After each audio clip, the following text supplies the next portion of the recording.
Selamat petang dan salam sejahtera, salam Malaysia Madani, selamat maju jaya. Salam sepakat, Sabah hebat, salam Dare to Change dari PPD Kota Kinabalu kepada semua guru dan para pendidik yang bersama kami ketika ini. Saya Laila Azwa dari SMO Sains akan menjadi moderator pada hari ini. So, sesi rasmi kita akan bermula tepat pada jam 2 petang. Untuk mengisi ruang menunggu ini secara lebih bermakna, kita akan mengadakan satu perkongsian pendek setiap minggu daripada seseorang yang mempunyai pengaruh yang besar dalam bidang pendidikan. Banyak pemimpin pendidikan di negara kita merupakan hasil pengajaran beliau. Untuk pengetahuan para hadirin, beliau merupakan mantan pengarah Institut Aminuddin Baki yang telah pun bersara pada Oktober 2019 dan mantan fellow penyelidik kanan School of Education, University of Nottingham.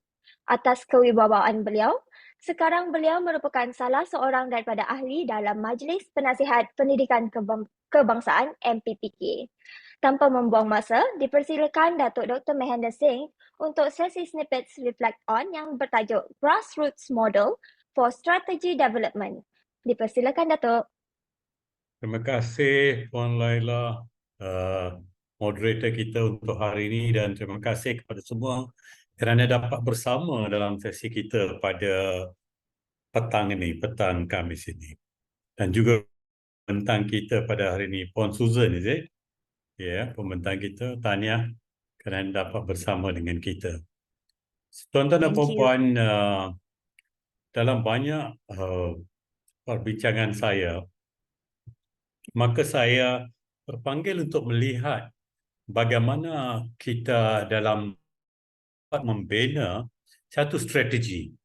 Kita biasa menggunakan istilah strategi, tapi bagaimana satu strategi itu dapat diwujudkan dan apakah pendekatan yang digunakan kadangkala? Adakah semestinya satu strategi itu dilaksanakan secara hanya dari atas ke bawah atau oleh pihak yang tertentu saja? Tapi adakah strategi ini boleh bermula daripada bawah ke atas? Di antara pakar yang tahu tentang strategi adalah, banyak menulis tentang strategi adalah Henry Mintzberg. Dan memang banyak kata nasihat dan panduan yang diberi dalam buku-buku yang ditulis oleh beliau tentang pembangunan satu-satu strategi. Dan saya membaca buku beliau yang saya paparkan di sini, Henry Mintzberg, Bedtime Stories for Management, for Managers, right? Dan saya lihat dia tulis juga tentang Grassroots Model for Strategy Development. Artinya bagaimana strategi boleh bermula daripada akar umbi. Dalam sistem pendidikan, maksudnya akar umbi itu adalah bermula daripada peringkat sekolah lagi. Kita ingin membawa perubahan dalam sistem pendidikan kita. Tapi perubahan itu tidak semestinya datang daripada atas ke bawah. Perubahan itu atau strategi itu atau intervensi itu atau best practice itu bermula daripada bawah dan dibawa ke atas, dan kadang-kala di setengah negara seperti Finland, idea itu datang daripada bawah, dimurnikan oleh pihak atas dan diwar-warkan kepada semua yang ingin menggunakan strategi tersebut. Can I put the next slide, please? So, tuan-tuan dan puan-puan, seperti saya sebut tadi, strategi ini adalah merupakan keputusan atau tindakan yang diambil satu persatu dan di mana terbentuknya satu corak hasil daripada keputusan dan tindakan ini. Dan strategi itu terbina kerana proses pembelajaran. We learn from our practices, daripada amalan-amalan kita, maka kita membina satu strategi hasil daripada amalan. Amalan itu adalah bergantung kepada keputusan dan tindakan yang diambil satu persatu secara konsisten, dan dia jadi satu corak yang boleh kita anggap sebagai strategi. Kalau kita mulakan satu idea itu dari bawah, idea itu boleh datang daripada seorang guru untuk umpamanya meningkatkan prestasi sukan di sekolah. So, kalau peluang itu diambil berdasarkan isu atau masalah atau cabaran, maka idea yang dihasilkan oleh guru atau pihak kepimpinan sekolah atau pihak pemegang taruh, maka idea itu akan jadi satu strategi bila idea itu berjaya. Beberapa kali bila ia dicuba, maka bila dia berjaya, ia jadi satu strategi. Dan bila strategi itu berjaya, maka dia menjadi satu best practice, amalan terbaik. Dan di situlah datang pula rakan-rakan kita daripada sekolah lain, atau daripada PPD lain, atau daripada JPN lain, atau daripada negara lain untuk lihat apakah amalan terbaik di negara kita. Tapi tidak semestinya amalan terbaik atau strategi atau idea itu bermula daripada atas. Ia boleh terhasil daripada bawah.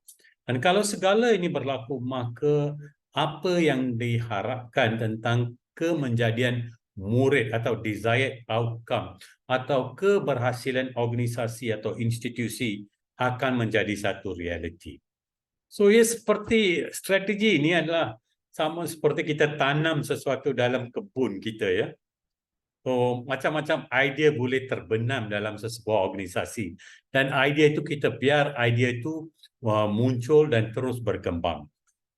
Bagi seorang pemimpin, dia harus memberi ruang dan peluang kepada pegawainya, kepada stafnya, dan kepada dalam organisasi beliau untuk idea-idea baru dilahirkan. Dan idea daripada individu ni, individual ideas ini akan lepas tu merentasi semua dalam organisasi. Dan lama-kelamaan bila orang percaya dalam idea itu, ia menjadi satu amalan terbaik. It becomes a new strategy in the whole organization dan satu business model yang baru dalam organisasi itu atau institusi itu. A new pattern of activities. So, tuan-tuan dan puan-puan, apa yang saya sebut di sini ialah bahawa best practices ini boleh terhasil daripada strategi dan strategi itu boleh terhasil daripada idea. Idea itu bangkit daripada isu maupun daripada peluang yang ada atau masalah yang ada. Dan idea itu akhirnya akan dapat menghasilkan outcome atau keberhasilan yang kita harapkan. So, ini adalah satu grassroots model kerana ia bermula dari bawah. Jangan sebagai guru kita fikir, siapa saya? Saya seorang guru. Mana idea saya ni satu idea yang bernas yang boleh membawa kejayaan? Tidak. The best ideas can come from teachers and from leaders on the ground. So do not be afraid and do not be intimidated into silence. Dalam mesyuarat terus senyap. So, bagi pemimpin, biarlah kita bagi ruang dan peluang untuk guru-guru kita, untuk staf kita yang bukan guru pun untuk menghasilkan idea mereka atau mengutarakan idea mereka. Next slide, please. So, kadang-kadang kita rangka satu strategi, intended strategi, dan kita lalui satu proses untuk menjadikan strategi itu satu realiti. Tapi, bila kita nak melaksanakan strategi itu, dan semasa kita lakukan proses itu, kita dapat idea-idea baru. The unrealized strategy kerana anak buah kita ada pandangan mereka dan pendapat mereka yang merupakan satu idea yang bernas.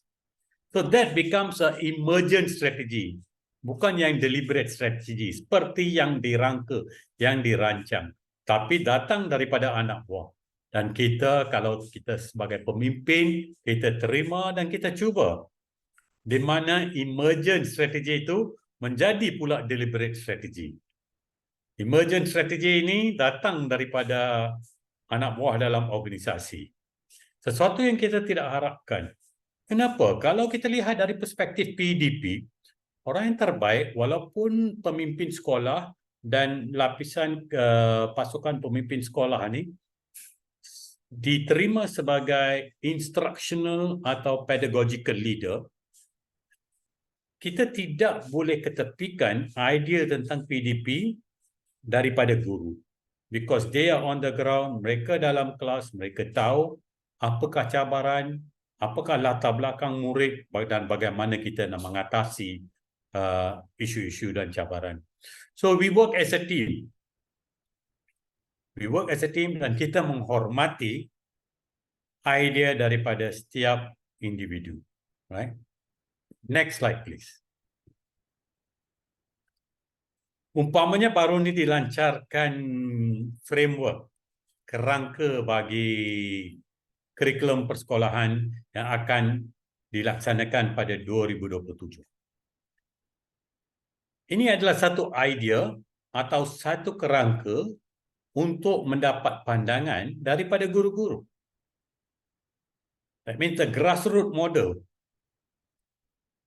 Kita datang daripada atas, dapat input daripada semua lapisan, daripada sekolah, PPD, JPN, daripada pemegang taruh, daripada masyarakat umum.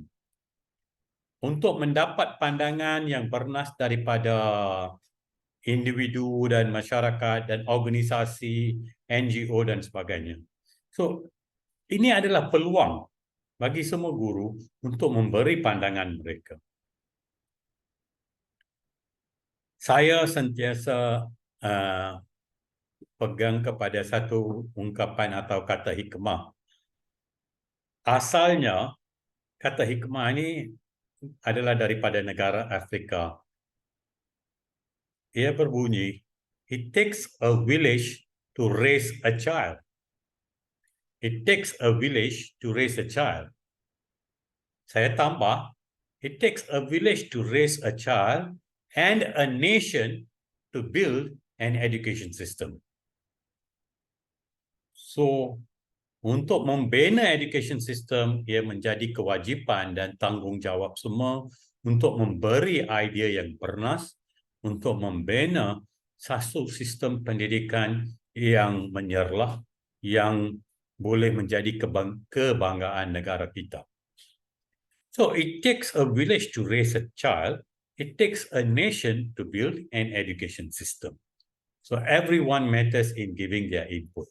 Of course, setiap idea itu kita tidak boleh melaksanakan, tapi apa yang kita rasa atau kita dapati memang boleh membawa perubahan, boleh kita cuba. Kerana dunia pendidikan berubah dengan pesat. Satu-satu kurikulum atau sistem pendidikan berubah dengan cepat, maka perubahan itu akan berlangsung dari masa ke masa.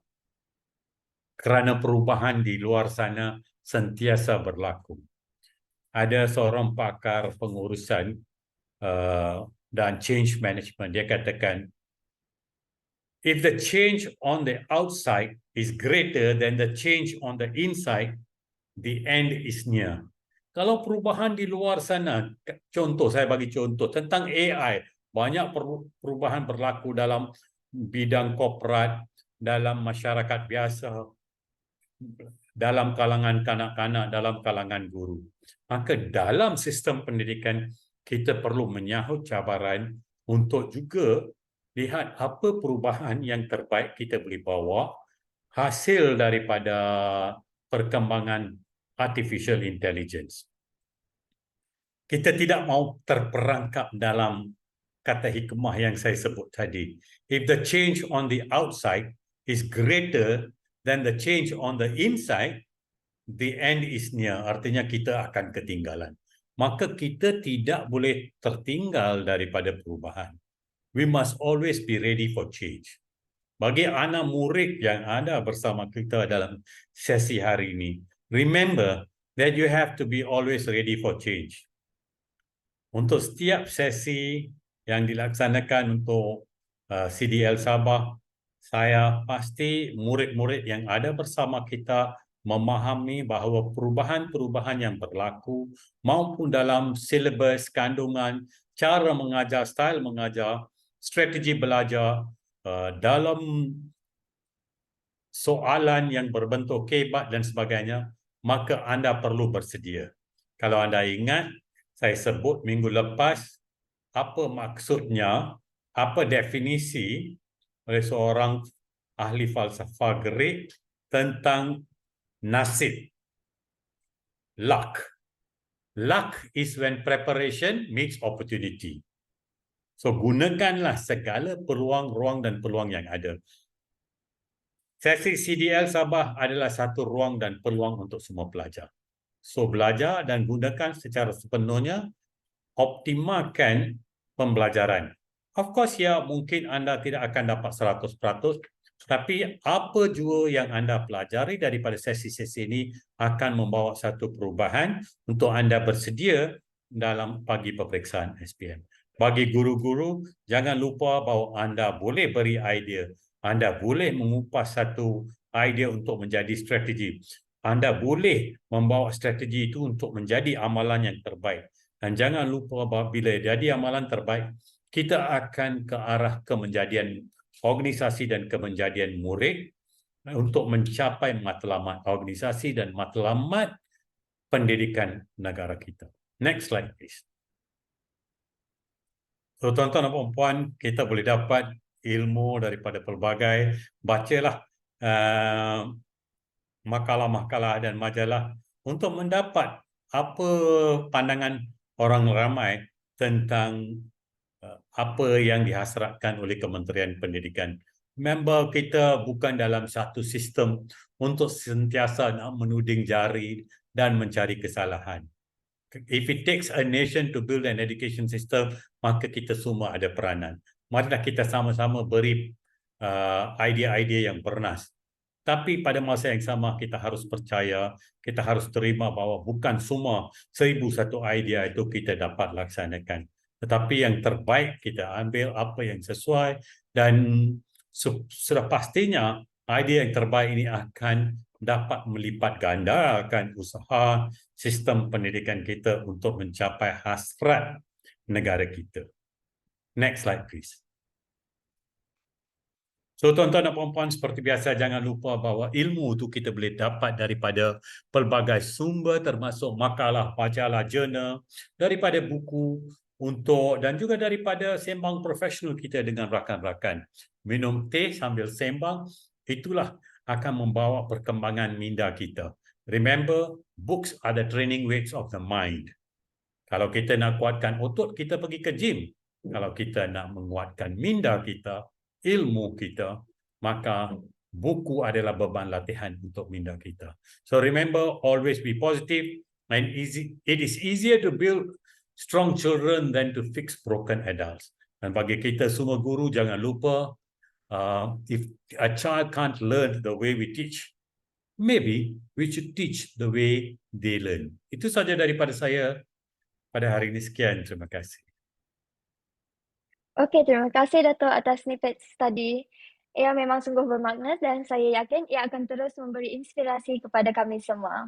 So, senang kata, Grassroots Model for Strategy Development ini melibatkan pelajar, guru dan semua kaki tangan yang ada di sekolah untuk membentuk penyelesaian dari bawah, membolehkan hasil yang lebih berkesan.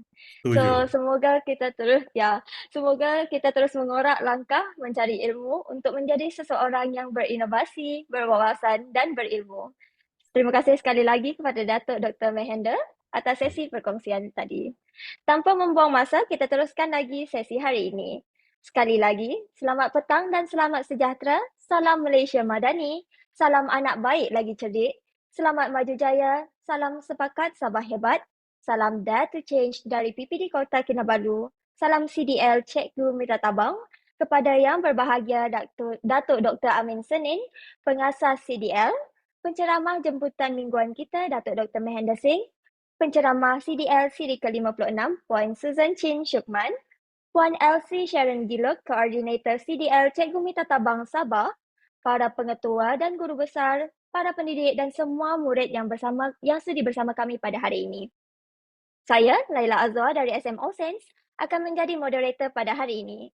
Selamat bertemu sekali lagi dalam sesi CDL siri ke-56 #Cikgu Minta Tabang. Untuk pengetahuan para hadirin, Cikgu Minta Tabang adalah bahasa suku kaum etnik Sabah yang bermakna cikgu bantu cikgu. Ini adalah satu perkongsian ilmu yang dijalankan secara bersiri menerusi siri hands-on online session. Tuan-tuan dan puan-puan, para hadirin sekalian, saya akan bacakan objektif CDL hands-on kita pada hari ini. Yang pertama, untuk berkongsi ilmu dan kemahiran. Yang kedua, membangunkan kompetensi guru.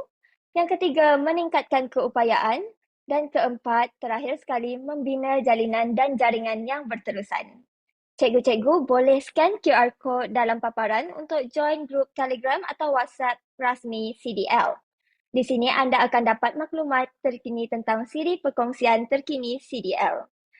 Seterusnya, saya ingin mengambil kesempatan ini untuk memperkenalkan penceramah CDL siri ke-56 Cikgu Susan Chin dari Sekolah SMO Saint sama seperti saya. Beliau akan membuat perkongsian dengan kita pada petang ini. Berikut saya akan bacakan sedikit biodata mengenai Cikgu Susan Chin. Beliau merupakan graduan UMS dan memiliki ijazah sarjana muda Bioteknologi pada tahun 2003 dan juga pemegang Master Science Education 2023, baru sahaja bergraduat pada Disember, saya tak ingat berapa hari bulan tapi baru-baru ni jugalah. Okey, beliau mempunyai 16 tahun Laila, tahniah kepada Cikgu Susan ya. Congratulations. Thank you. Baru saja 11 of December. 11 of December, sangat So, baru. masih panas lagi. Ya, masih panas lagi, fresh from out. Congratulations.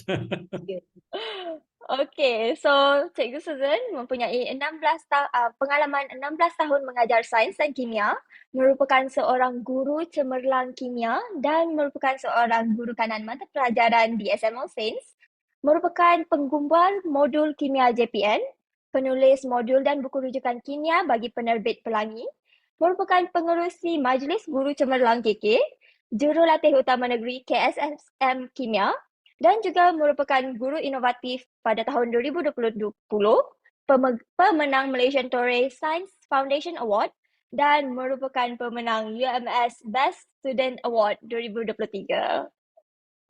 Okey, baiklah. Dalam sesi CDL Hands-on Online Session Sabah siri ke-56 kita pada hari ini, Cikgu Susan akan membuat perkongsian yang bertajuk Road to Score F+ SPM 2023 bagi subjek kimia. Sepanjang perkongsian ini, para hadirin boleh teruskan sahaja bertanya sekiranya ada kemusykilan pada bila-bila masa sahaja.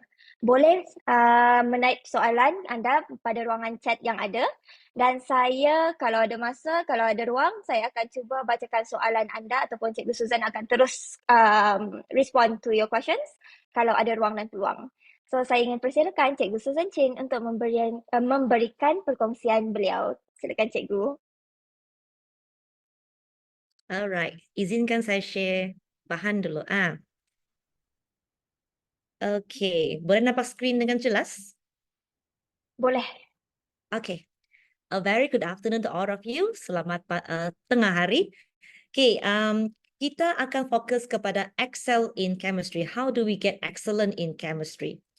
So first of all, ini adalah target kita. Sekiranya anak-anak Sabah, anak-anak murid semua ingin mendapatkan A+ in chemistry, perhatikan kepada paper 1, seminimum kita mesti mau dapat 35 markah.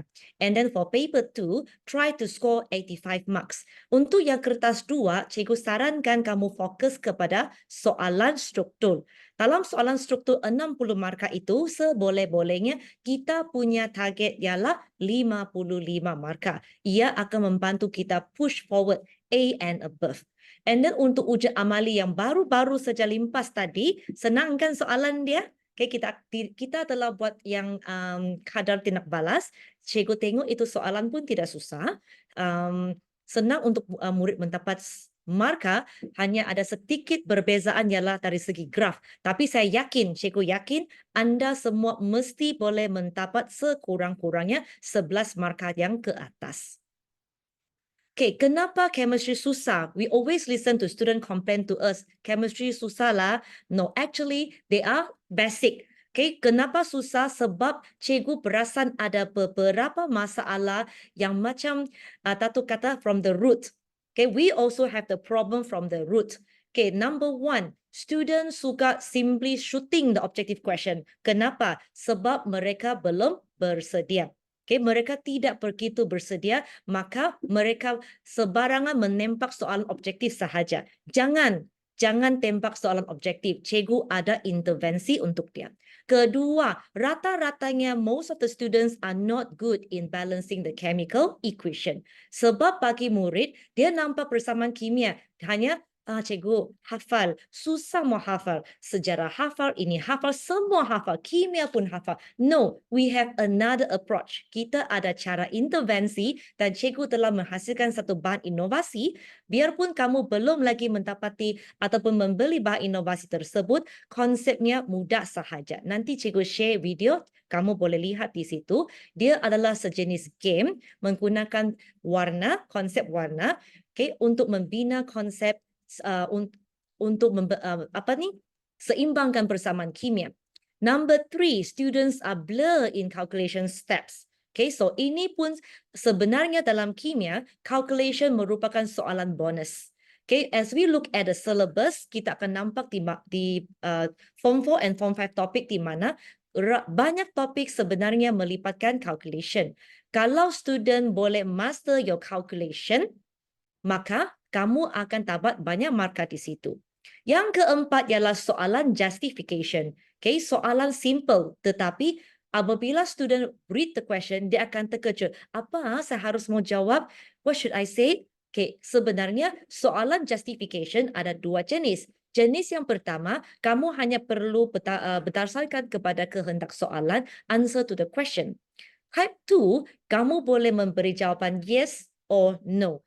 Okay, true or false. Nanti cikgu akan share juga a few questions untuk justification. And last one, ini adalah masalah kebanyakan student yang lemah di mana mereka punya quality essay rendah. Okay, both section B ataupun section C. Jadi, apakah cara intervensi untuk masalah-masalah yang kita kenal pasti? Okay, we identify from the roots of the students who are not able to score A in a chemistry. First problem, okay, jangan lagi tembak-tembak soalan objektif, kita pergi kepada nilam chemistry. Okay, dalam sekolah kita ada nilam, dalam chemistry we also have nilam chemistry. Dengan perkataan nilam chemistry, faham-fahamlah kan kita membaca soalan chemistry. Apa yang perlu dibaca? Contohnya, okay, kamu hanya perlu form a group. Okay, saranan cikgu ialah membentuk satu kumpulan. Okay, sebaik-baiknya 4 orang satu kumpulan. Dalam 4 orang itu, setiap pelajar sila Google, internet, cari soalan past year question bermula 2020 sehingga ke 2023. Satu pelajar dapatkan 4 set minimum 4 set trial SPM. Buka kepada rubrik jawapan, tandakan jawapannya. Selepas itu, jangan puas hati dengan menanda jawapan sahaja. Okay, kalau soalan ini, contohnya soalan ini, takat lebur, takat didih, melting point, boiling point, this one is a compulsory question. Wajib setiap tahun, every year compulsory. You must see this question. So, understand, okay, cuba fahamkan apa maksud takat lebur, takat didih. So, when we look at the melting point, we know that it is a changes of solid to liquid.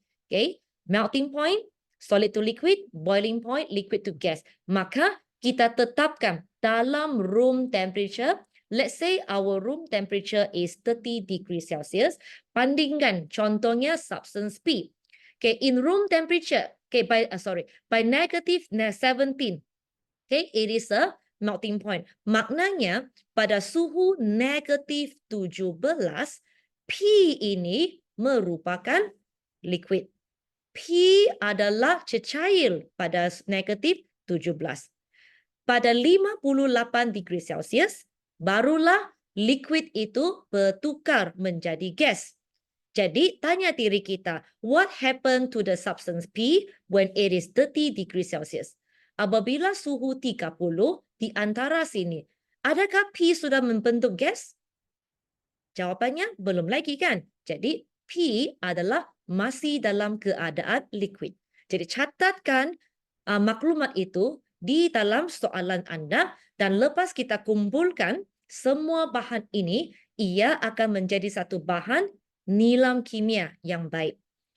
Okay, student tanya, cikgu berapa lama kita perlu membaca? 1 jam, 2 jam? Jangan, terlampau banyak membaca, saya pun bingung, mengantuk itu. We just need to take minimum 10 minutes.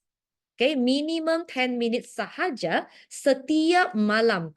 Setiap malam 10 minit. Okay, sebelum Anda tidur, bacakan nilam kimia itu 10 minit sehingga Anda rasa, okay, saya mau mengantuk, sudah tidurlah. Letakkan nilam chemistry di sebelah katil kamu. Manalah tahu nanti malam ilmu itu akan masuk dalam otak kita melalui diffusion pula. Okay, bergurau saja. Okay, so kita kena mengamalkan nilam kimia every day. Monday to Sunday, every day, make it a habit. After you brush your teeth, before you sleep, minimum 10 minutes. Maksimum setengah jam, cukup sudah. Lepas itu, bagilah laluan kepada subjek lain. So, ini adalah intervensi di mana cikgu telah mengamalkan di sekolah cikgu banyak tahun. Daripada KBSM sehingga ke KSSM, feedback from teachers punya student memang berkesan. Sebab soalan itu akan berulang-ulang. Paling-paling pun mungkin dia tukar bahan kimia, dia tukar substance PQR kepada XYZ, itu sahaja. Jadi ini adalah satu approach di mana ia berguna untuk pelajar sekiranya Anda mempunyai masalah dalam objektif. Percayalah dengan cikgu, cubalah cara ini, ia akan membantu Anda score in your objective question. Seterusnya, okay, ini adalah contoh-contoh di mana sekiranya ada soalan objektif yang panjang lebar jawapannya, jangan takut. Lepas kita cari jawapan, untuk soalan option yang salah itu, sila cari kenapa dia salah, di mana kesalahannya. Apa kelebihannya? Ini akan menjadi bahan rujukan kepada soalan structure. Okay, dia akan menjadi bahan structure. Dan untuk soalan yang ada diagram, jangan lupa diagram kita. Carilah, katakan yang ini, okay, vulcanization. For vulcanization, we will focus on the sulfur cross linkage. Okay, untuk yang ini, kalaulah soalan ini keluar dalam soalan struktur, dia minta kita label. Okay, they ask us to label. Maka beginilah cara kita boleh melabel. So, semuanya daripada nilam chemistry. Okay, our second problem. Okay, our second problem is balance chemical equation. Okay, students, mungkin dia lemah sebab susah untuk kita menghafalkan. Jadi, apakah caranya? Okay, ini adalah alat inovasi yang telah cikgu hasilkan. Okay, untuk penonton-penonton yang ada di hadapan skrin, Anda boleh scan QR code ini untuk mendapatkan video. Dia akan membawa Anda kepada YouTube channel cikgu di mana Anda boleh lihat kepada video cara penggunaannya. Marilah kita lihat di sini. Saya blocking pula kan? Okay, so di sini pula kita lihat contohnya sekiranya adik-adik semua cikgu-cikgu tidak ada template begitu, kamu boleh menggunakan sehelai kertas. Labelnya reaktan 1, reaktan 2, produk 1, produk 2. Okay, jadi dalam soalan itu kita pilih soalan. Okay, katakan soalan itu Mg HCl. Letak Mg di kolom pertama, HCl di kolom kedua. Tetapi kita akan fokuskan kepada penggunaan warna. Okay, dalam template ataupun inovasi yang cikgu pakai ini, saya menggunakan beads, color beads. Sekiranya Anda tidak ada color beads, apa yang Anda boleh gunakan? Anda boleh menggunakan highlighter. Satu warna tak cukup, carilah 2-3 highlighter. Okay, gunakan highlighter dan kemudian kamu tandakan. Okay, katakan magnesium menggunakan warna orange, kamu akan tandakan kertas kamu menggunakan orange. Hydrogen and chlorine, HCl, kamu gunakan yellow and blue. So, buat benda yang sama ke atas produk kamu. Okay, katakan produk di sini ialah MgCl2. Mg lukis satu warna orange, and then Cl2, Cl ialah biru. So 2 kali biru. So lepas itu kita akan ada hydrogen. Hydrogen H. Katakan kuning. So draw 2 lines of kuning. So dari situ kamu akan nampak di atas kertas kamu akan nampak ada satu orange dalam produk reactant, satu orange di produk seperti yang ini, one each. Lepas itu warna yang biru mungkin ada satu di sini, dua di sini. So apabila Anda nampak itu warna sebelah kiri dan sebelah kanan tidak sama banyak, itu bermakna persamaan kamu itu belum balance lagi. Maka kamu kena tambah satu biji lagi warna biru. Akan tetapi ini adalah HCl. Apabila Anda tambah H, kamu kena simpan Cl juga. So secara tidak langsung dia akan seimbangkan klorin, 2Cl here and 2Cl in the MgCl2. So ini adalah satu cara di mana dengan kaedah main ataupun lukis-lukis berdasarkan warna, warna itu akan tonjol. They will appear to you. So when you look into the template with the colors on it, inilah menjadikan satu illustration. Illustration itu akan melekat di atas otak kita, di dalam otak kita dengan lebih kukuh lagi. Dengan itu, apabila kita menduduki exam, okay, kita mudah untuk menseimbangkan persamaan tersebut. Okay, masalah yang ketiga ialah calculation. Okay, calculation ini sebenarnya tidak susah. So, cikgu suka menggunakan warna sebab warna itu dia akan membuat soalan itu tonjol. Okay, jangan risau. Ini adalah dui language. Untuk sesiapa yang DLP, look at your left hand side. Untuk yang BM, look at your right hand side. Cikgu sediakan kedua-dua bahasa untuk memudahkan anda semua. Jadi soalan ini ialah soalan empirical formula. So apa yang kita perlu buat di sini, kita kena mahir mencari bahan dari soalan tersebut. Read the questions thoroughly, and then untuk soalan yang empirical formula, cikgu cadangkan kamu menggunakan template. I call this as a 5-step template. Okay, Anda mau lukis garisan pun boleh, tidak mau lukis garisan pun boleh, as long as ingat ini 5 step untuk empirical formula. So this is the 5-step template. So first, we look for the element. Dalam soalan diberi anon, ikutlah anon. Tak perlulah pergi tukar apa-apa pun. Untuk yang step 2, biarpun dalam step 2 kita guna mass, jisim. Tapi, is okay apabila kita diberi percentage, masukkan sahaja percentage tersebut. And make sure, okay, when you only get 80.28%, yang selebihnya itu mestilah kepunyaan kawannya. And then the next step, you need to find out your number of mole. Number of mole ada 4 caranya. Untuk yang di sini, kita akan menggunakan mass over molar mass. Okay. Lepas itu, okay, step 4 ratio and step 5 seamless ratio. Make sure the seamless ratio mestilah nombor bulat. Okay, after that, apabila anda sudah mempunyai template, sila masukkan okay, bahan-bahan ataupun maklumat-maklumat, all the information that you can obtain into the template. So from the template, we know that this is empty. Kita tidak ada jisim untuk T, maka pengiraan ini akan mendapat 1 markah.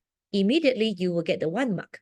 And then untuk number of mole, I am not able to sort this one. Sebab tidak diberi RAM untuk elemen W. Jadi saya kasih masukkan dia sebagai unknown Y. Therefore, I need to proceed on. Okay, a next step here di mana 1.41 ini merupakan number of mole, and then kita guna nisbah di sini 1.41 ratio to 80.28 over Y, dan dia akan sama dengan seamless ratio. T ratio to Y, okay, seamless ratio pun T to Y. That's why saya gunakan warna. Okay, kamu boleh cari di sini. Masuk ke tempat yang sepatutnya. So after that, we were able to get Y equals to 18.98. Remember, untuk selepas SPM, RAM kita biasanya dalam bentuk nombor bulat. Kenapa kamu ada crown? Saya belum ada. So our answer will be Y equals to 19. I have my own here also. Nakal kita punya moderator. Kacau saya saja. Okay, next example. Okay, next example. So this one is also an easy question. Tapi student selalu mungkin dia akan buat kesilapan. Okay, sebenarnya soalan ini senang. So kita perlu tahu bahawa untuk mencari soalan minta kita cari molecular formula. Molecular formula ini sebenarnya adalah kita punya empirical formula and then dia multiplied dengan satu integer m. Di mana mau dapat integer m? Anak-anak, kamu kena cari sendiri. Okay, gunakan persamaan itu ataupun relationship yang ada ini. Ini kamu kasih masukkan. Empirical formula dapat di mana? Yang warna hijau. So we get it from here. Kasih masukkan empirical formula. Kemudian, di mana ini? 216. Itu merupakan molar mass untuk molecular formula kita. Jadi kasih masukkan di sini.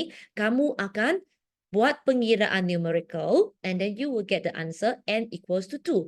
So this step itself is actually 1 mark in SPM. So after that, okay, kesilapan yang biasa student akan buat ialah mereka kasih tinggalkan jawapan begitu saja. Formula, molekul sama dengan ada kurungan. Okay, bukan yang macam cikgu highlight itu. Dia letak dalam kurungan. Untuk ini, anda belum lagi boleh mendapat markah. Your answer need to be in expanded condition. Barulah kamu akan dapat point 2. Markah yang kedua. Okay? Dan seterusnya, kita lihat contoh ketiga. Ini saya ambil dari topik acid base. Okay? Acid base. Well, okay. Kamu akan cari di sini, okay, kalau soalan yang susah, dia akan bagi chemical formula. Kalau soalan yang senang, biasanya tidak kena bagi chemical formula. Daripada chemical formula, once you get the chemical formula, langkah yang pertama, pastikan anda tahu cara pengiraan molar mass. Biarpun soalan tidak minta, kira dia. Okay, kira. Okay, get ready the molar mass. Kemudian, sebab saya nampak di soalan ini, dia minta kita jisim. The question is asking for the mass. In order for us to get the mass, I need the molar mass. That's why you need to make sure your molar mass is counted and is ready with you. Next, apa ini? Okay, lihat kepada unit dia. Jangan lihat kepada soalan. Mungkin soalan kamu keliru. What is that? 0.8 mol per dm cube. Kenal pasti unit.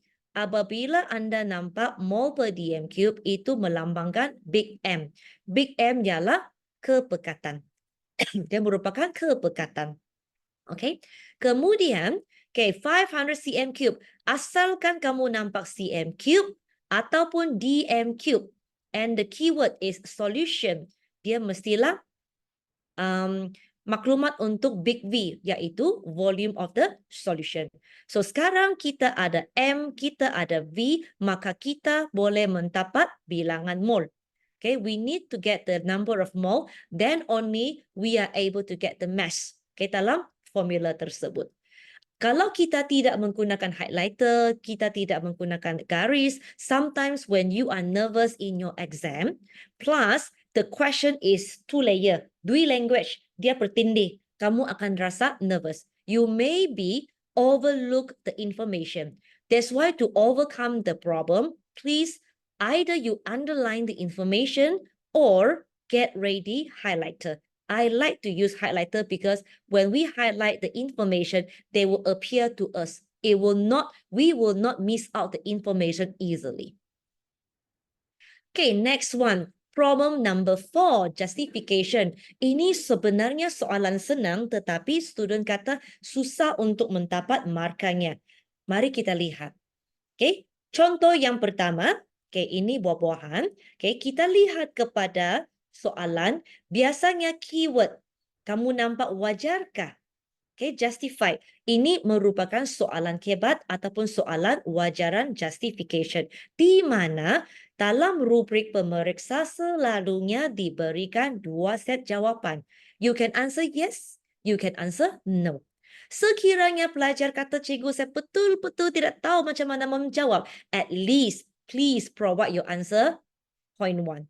Bagi saja yes or no, sekurang-kurangnya kamu akan dapat 1 markah.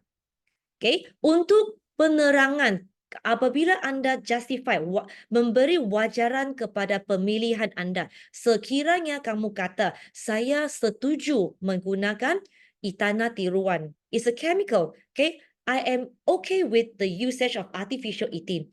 Jadi, kamu kena fikirkan apakah kelebihan bahan kimia tersebut. When you answer to the yes, that's why bahan kimia itu boleh help you to fasten the written process. Fikir saja tentang kebaikan dia. Kalau kamu tak jawab no, kamu kena fikir tentang disadvantages. Apakah kesan kesihatan ataupun apakah kesan bahan kimia ini yang boleh dilakukan ke atas buah-buahan tersebut. Jadi, itulah cara kita membuat justification.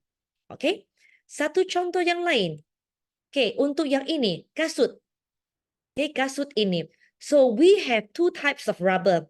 We have the natural rubber, we have synthetic rubber. Jadi, mana satu? Kalau kamu adalah badminton player, mana satu yang kamu akan pilih? Jadi, sama juga, we have 2 set of answer. Kalau kamu memilih yang natural rubber, kamu mesti fokus justification kamu ke atas kelebihan natural rubber. Janganlah pula kamu kata dia senang haus. Itu keburukan dia.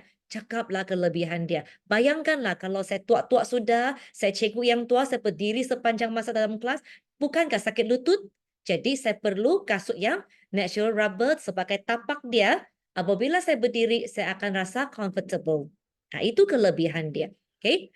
Dan kalau kamu pilih untuk yang synthetic rubber, mestilah kata tentang ekonomi. Boleh tahan lama. Sebab susah kan mau kasih rosak dia punya tapak kasut tu.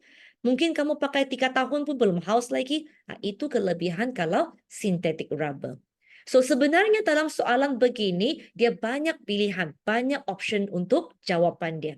So pemeriksa biasanya dia akan lihat kepada, mereka akan memberi pertimbangan ke atas jawapan, biarpun cikgu hanya memberikan sedikit contoh di sini, tetapi sebenarnya pemeriksa dia akan ada pertimbang rasa ke atas jawapan yang pelajar bagi. Janji, jangan out of topic. Janji, jangan terlampau ada konflik di antara pemilihan anda. Okay, last problem is essay. Nah, ini semua orang sakit kepala. Sebab 10 markah itu, kalau ada masalah, habislah kan kita punya markah tu. So, selalunya ini mungkin cikgu-cikgu boleh membantu dengan anak-anak kita. Okay, kita sediakan template. Certain topik, contohnya macam rate of action, okay, ataupun redox, senang kita menyediakan template. Kalau template itu, dia akan membantu, it is going to help you in both your structure question and your essay question. Apa yang ada dalam template maknanya, okay, when you look at this question here, kita boleh buat anggaran sudah soalan ini memang dia akan tanya dalam redox. Sebab dia ada anode, cathode, dia ada oxidation, reduction, agent. So maknanya, sekiranya kita nak guide student kita ataupun sebagai student, if you want to do revision on your redox, inilah bahan-bahan yang kamu mesti menguasainya. Balik-balik ini saja kena tanya tu. Okay, biarpun dia structure or essay, they will ask you the same thing. What is the difference, teacher? Biasanya ialah kalau structure dia guided. Mungkin ini A1. Okay, A1. Based on your diagram, identify anode and cathode. 2 markah. A2, give a reason to the identification in A1. Jadi, 4 markah sudah dalam soalan struktur kamu. So, this is part of your structure question. Kalau dia mau tanya dalam essay, dia tidak perlu buat pemecahan. Dia terus bagi satu statement yang panjang, cerita panjang, and then lepas itu, dalam soalan itu dia ada bagi dot-dot. Okay, identify anode cathode, give with reason. Okay, lepas itu mungkin dia skip, dia tak mau ion and cation. Dia terus kepada, okay, they asking for half equation. Or, based on the changes of electron. Okay, mungkin di sini, based on electron transfer, identify oxidation and reduction, Okay, mungkin boleh begitu juga. So it becomes one question. So balik-balik untuk redox ini sajalah yang akan dijadikan template di mana dia guide us in our essay. So when you do your revision on redox, make sure element 1 until element 13, you need to master it. Now hands-on, okay, now it's moving on to our hands-on. Cikgu Laila, adakah modul itu di-sharekan dalam for them, the modul soalan itu? Modul soalan, kejap saya cek macam belum lagi. Boleh share untuk mereka kah? Ada saya bagi soalan section A, B, and C. Sekiranya ada, I want you guys to ada. do. Okay. Okay, so ini soalan pertama. Okay, 2 minit lah, cik. Ini soalan calculation. Kita akan gabungkan. Okay, please look at your question. Alright, let's do these questions together. In the meanwhile, kalau ada, I give you guys 3 minutes. Balance the equation. Okay, balance this one. No need balance equation. Ini kamu akan cari molecular formula. Alright. So do this question 3 minutes. We will look at the answers together. And then, yeah, if you guys have any question, you can ask. Okay, I'm opening the chat. If you want to ask me anything, I have 3 minutes to answer before we look at the question and the rubric for this one. Okay, sementara Anda buat, okay, so cikgu juga boleh membuat sedikit sharing dengan Anda. So untuk topik yang form 4, alright, topik yang form 4, make sure anak-anak semua, make sure periodic table soalan wajib. Soalan wajib periodic table. Alright, please make sure you know your group 1 element. Please make sure you know your group 17 element. Okay, please make sure you know what are those transition elements. Okay, apakah keempat-empat ciri-ciri istimewa itu? Kamu mesti menguasai topik periodic table. Sebab every year memang ada. Okay, memang ada soalan dalam kertas 2 anda itu. Paper 1 tak payah cakap lah kan. Memang semua ada. Nah, paper 2 itu yang kita risau sekiranya belajar tidak menguasai. So, periodic table wajib. Kemudian, chapter 2. Okay, sila pastikan anda tahu cara untuk menulis electron arrangement. Okay, electron arrangement itu penting. Make sure you guys know how to write the electron arrangement. Sebab daripada electron arrangement itu, kita boleh predict group number, kita boleh predict location, group berapa, period berapa. Okay, so itu merupakan soalan-soalan yang simple, di mana tapi pelajar senang mendapat mistake. Jadi kita kena berhati-hati di situ. Alright. Kemudian, beside the chapter 2, what else that we have to master? We need to master chapter 3. Ramai lagi saya rasa lah, okay, correct me if I'm wrong, prove me wrong students, ramai lagi belum lagi simpan hati, okay, belum lagi use your heart to memorize the cation ion and anion. Kamu jangan mengharapkan soalan akan bagi kamu semua chemical formula. Usually they don't. They don't give it to you. Well, we have no choice. There are certain things we have to memorize. Just like when you want to spell your name, you have to memorize ABC kan? Sama lah begitu. So untuk kimia, we have to memorize the cation ion, anion. Okay, now let's look at our answer. Okay, so first of all, when you see the keyword molecular formula, ini adalah part of our empirical formula. So when it is part of the empirical formula, make sure you are going to use the 5-step template. Okay, this 5-step template is one of the way to guide us, and then we actually can proceed on our answer systematically. So it's easy for the pemeriksa to check. Mereka akan suka sama kamu. Oh, budak ini baguslah. Jawapannya tersusun, cantik.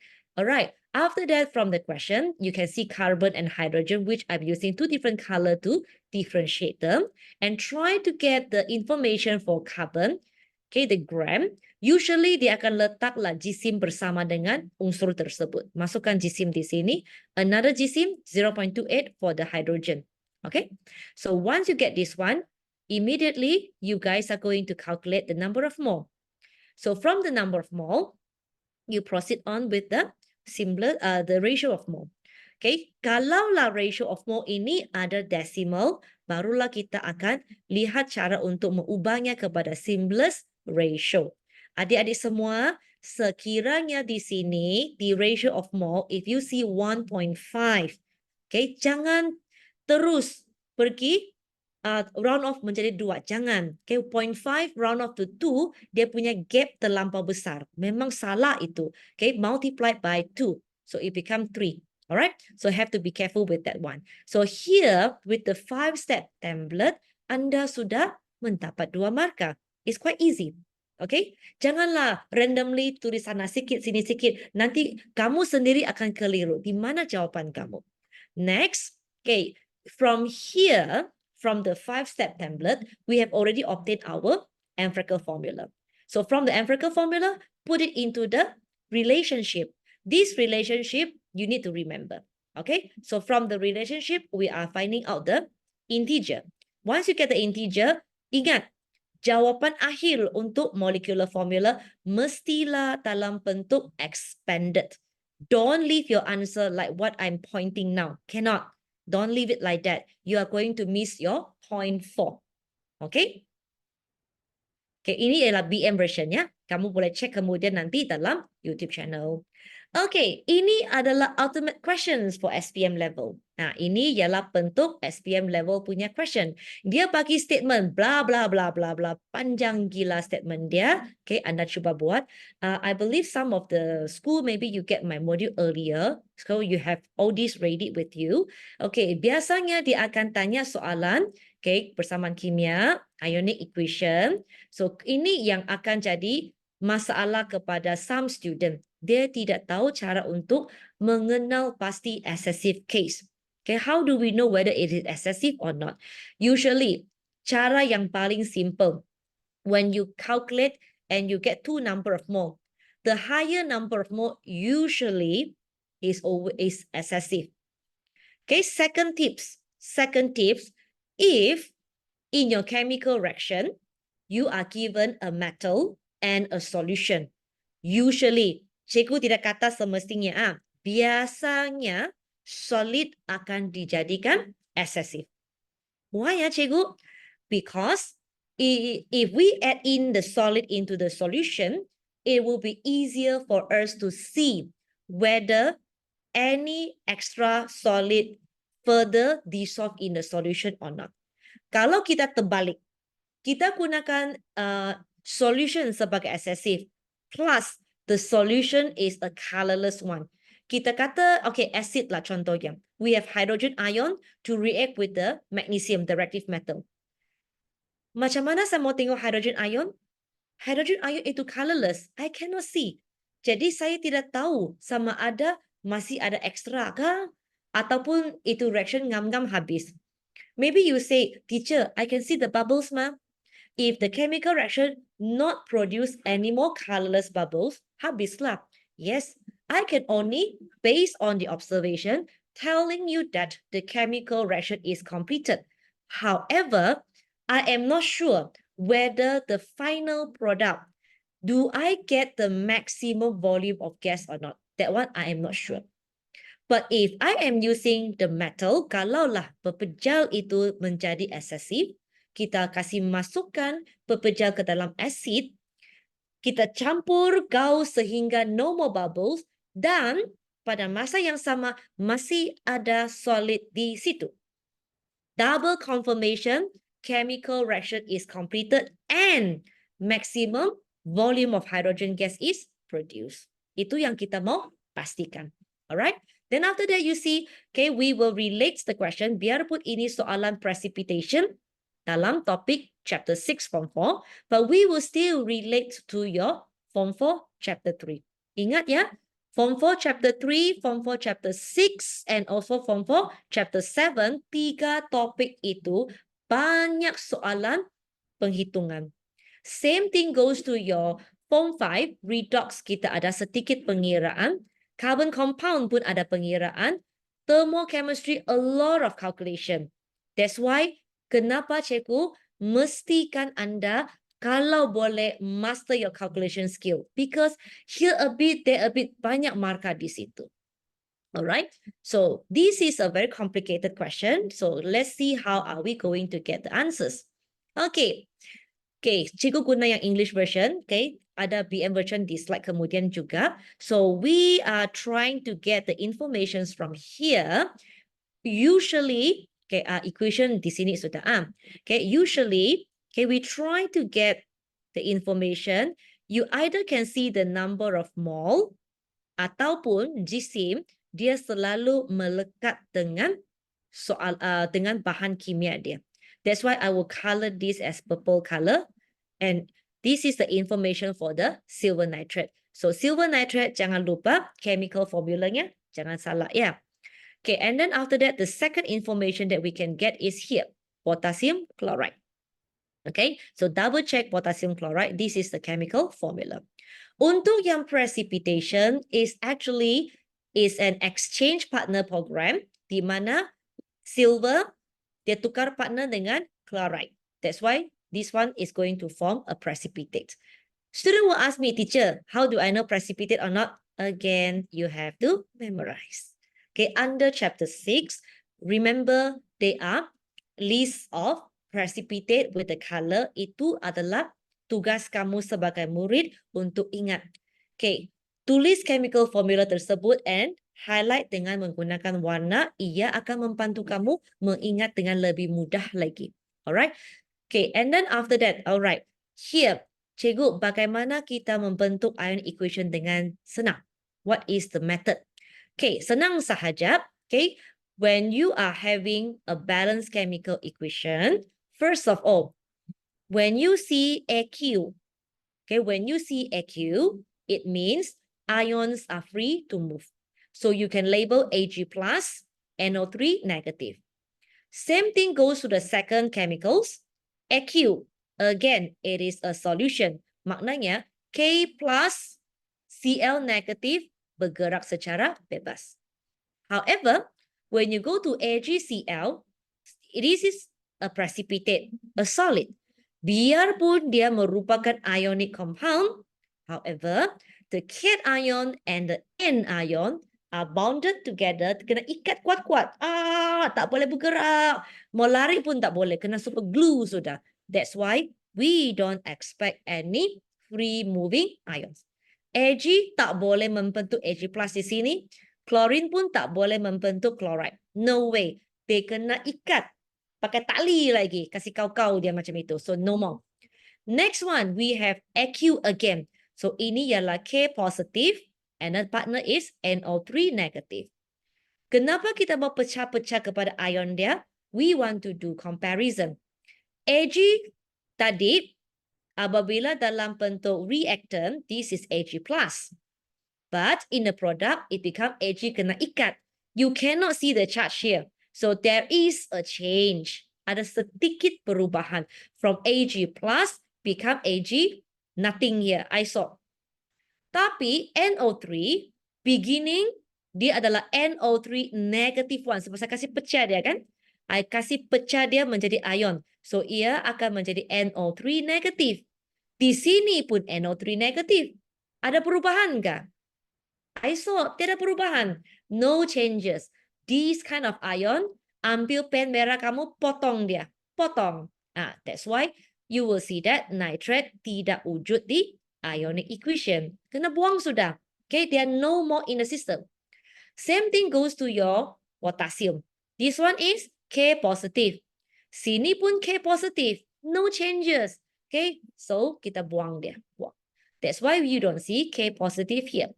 Apa yang sisa baki itu? Tinggal Ag plus from your first reactant, tinggal Cl negative from your second reactant, and when they combine, they will become AgCl. And here you go, this one is your ionic equation. So you need to know, okay, break it into their own free moving ion. What are the keywords that telling us they're free moving ion? Cari perkataan solution. Okay, cari perkataan larutan. Perkataan solution dan larutan akan bagi tahu kita dia merupakan free moving ion. Alright. Next. Okay. Kita akan lihat kepada excessive case. How do we know excessive case? So kita buat ratio. Okay, we do the ratio from your balance equation. KCl ratio to AgNO3 1:1 ratio. Okay, kalau 1:1 ratio, previously in the question kita punya KCl hanyalah 0.5 kan? Jadi ratio di sini ialah kalaulah AgNO3 silver nitrate itu diberi 0.8. Memang dia lebih kan? Because according to the ratio of mole, 0.5 mole cukup sudah. It's already more than enough. That's why from here we can find out actually our silver nitrate is assessed by 0.3 mole. Penting step ini sometimes the question it won't stop here. Dia minta kita identify. Lepas kita identify, point 1 identified by showing the ratio of mole. Lepas identify, dia mau kita namakan. Lepas namakan, kira lagi what is the mass of excessive case.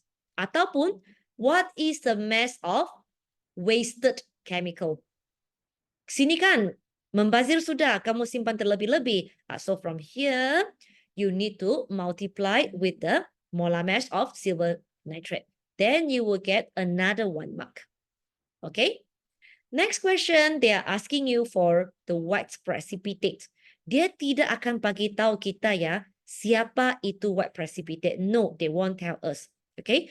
You need to identify. Kalau di sini, kamu identify salah, memang 2 markah itu akan hilang. Kalau kamu identify betul, then baru ada chance. That's why it is important for you to remember, okay, those famous precipitates. All right. So now you get the precipitate, okay, the name. And then first of all, always remember, asalkan soalan minta mass, when they ask you for the jisim, please make sure you find out the molar mass terlebih dahulu. You need to find out the molar mass first. Then after that, do not forget, okay, the next step, go for the ratio of mole. In our calculation question, okay, we always remember 3 simple steps. Step 1, form your balanced chemical equation.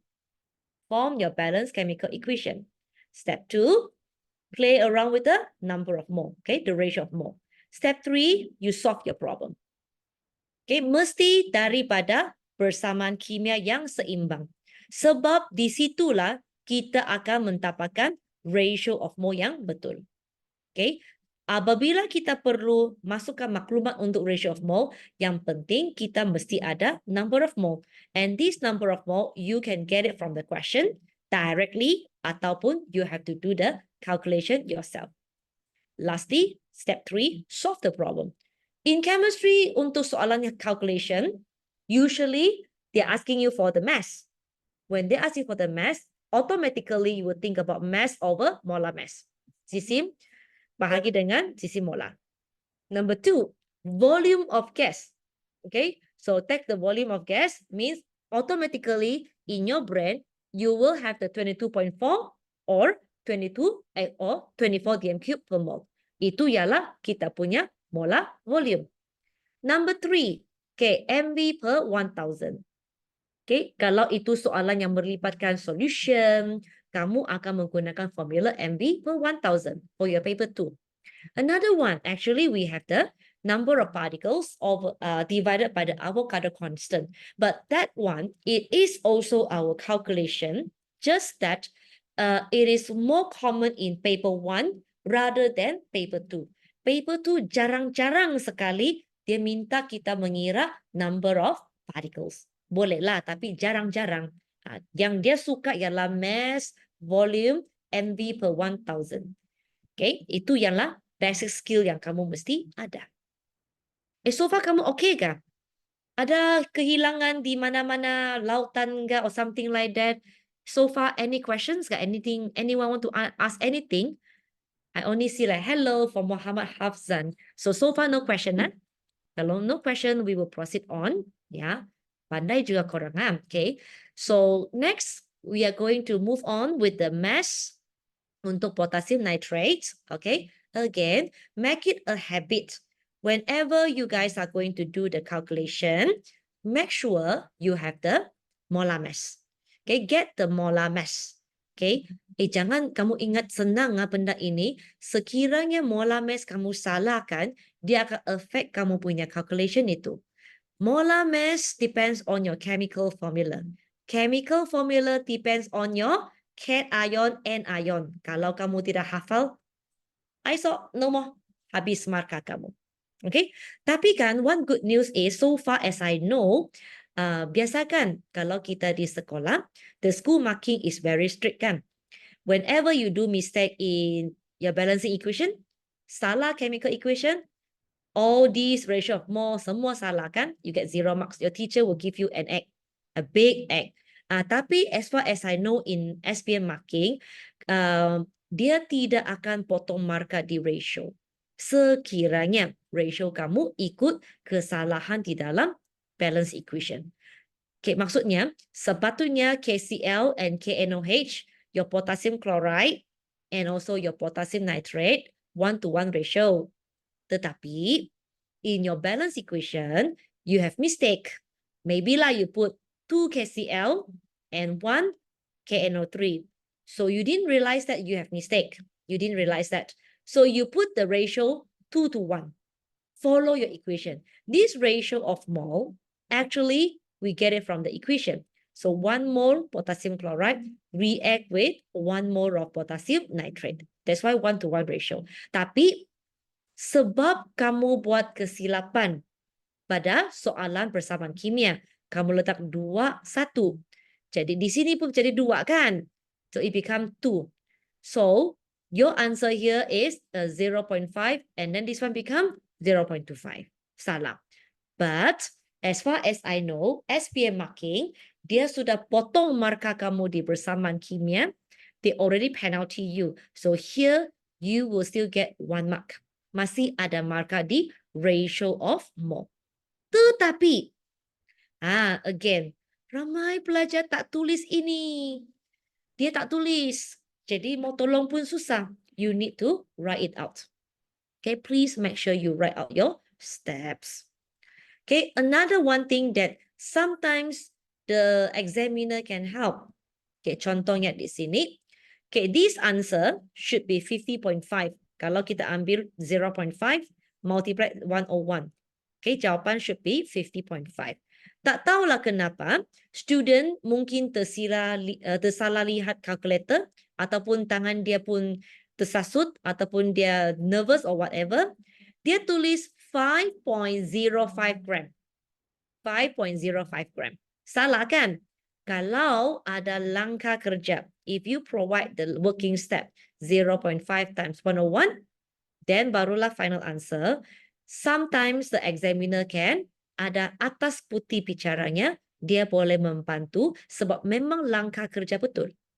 So they will give the marks here from your 0.5 times 101 instead of here. Tapi mesti ada final unit.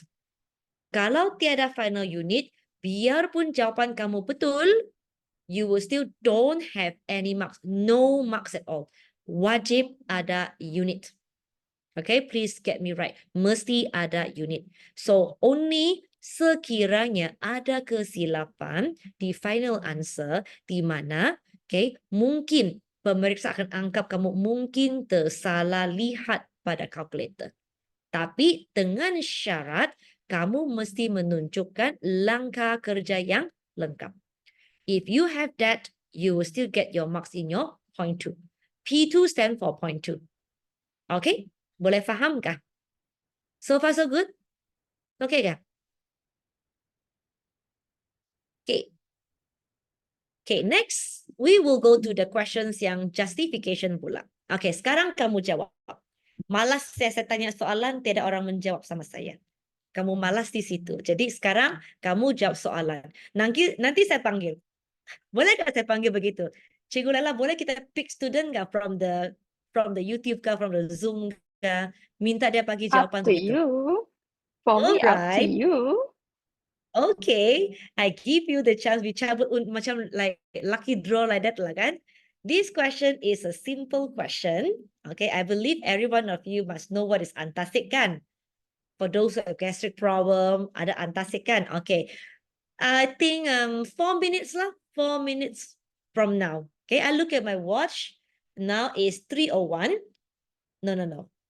3:06. Salah pula. 3:06. By 3:10, saya akan start cari orang. Okay, saya akan start cari orang. Kalau ada orang yang mau volunteer lagi baguslah. Kan? Tapi Laila, how do I see the name? Saya rasa kan kita panggil Rosna lah. Participants. Because Rosna kan, she's very good girl. She respond. Sama ada, so far I see from the chat kan, ada Roslan, ada Rosna from SMAKK. Wah, sekolah smart nih. Ini Rosna M for A+ kan? And then ada Hafzan. Nah, ini pun nanti kita akan tengok. Okay, participant di mana? Oh, we have 55 participant. Wah, banyak nama. Saya boleh pilih-pilih. AMR tu apa? Kalau saya tersalah pilih bukan student, saya terpilih macam buat LC kan. Macam tu. Boleh kah tu? Boleh buat LC menjawab juga? Okay, good.